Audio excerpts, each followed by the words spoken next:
Hi అండి, hello, నమస్తే, welcome to food express. మీ అదిరేటి రుచుల్లో ఇవాళ నమక్ పేడా ఈజీ స్నాక్, పిల్లల ఫేవరెట్ స్నాక్. ఇది చూపించేస్తున్నాను చూడండి. ఇంగ్రీడియంట్స్ చూస్తారా, నవ్వుతారు మీరు. 100 గ్రాముల మైదా, 1/2 టీ స్పూన్ ఉప్పు, 1/2 టీ స్పూన్ వాము, అంతే.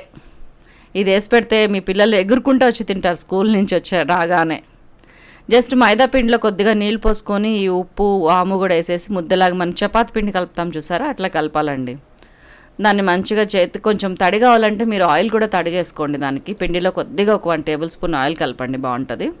దీన్ని ఇట్లా రౌండ్గా చపాతి పిండి చేసుకున్నట్టు చేసుకొని ఇదిగోండి ఇట్లా గుండ్రంగా తాల్చండి. గుండ్రంగా తాల్చుకున్న తర్వాత దీన్ని ఏం చేస్తారంటే స్క్వేర్స్ అనొచ్చు, డైమండ్. ఒక సైడ్ నుంచి చూస్తే స్క్వేర్ లాగా కనిపిస్తుంది, ఒక సైడ్ డైమండ్ లాగా కనిపిస్తుంది మనకి. సో అట్లాగా ముక్కలు కట్ చేయండి చిన్న చిన్నగా, ఈజీగా వస్తాయండి. జస్ట్ చాకు తీసుకొని ఇట్లా కట్ చేసుకోవటం అంతే.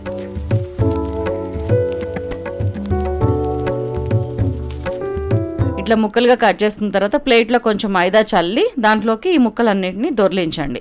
ఇప్పుడు ఒక కడాయిలో మంచిగా ఆయిల్, సరిపడా ఆయిల్ తీసుకోండి, వేయించడానికి సరిపోను. ఒక మరీ ఫుల్ కాగేదాకా ఉంచకండి. 80% కాగిందన్న తర్వాత ఇవి వేసేయండి ముక్కలు. మీరు ఇది 2-3 వాయిలు వచ్చేంత వరకు వేయించుకోవచ్చు.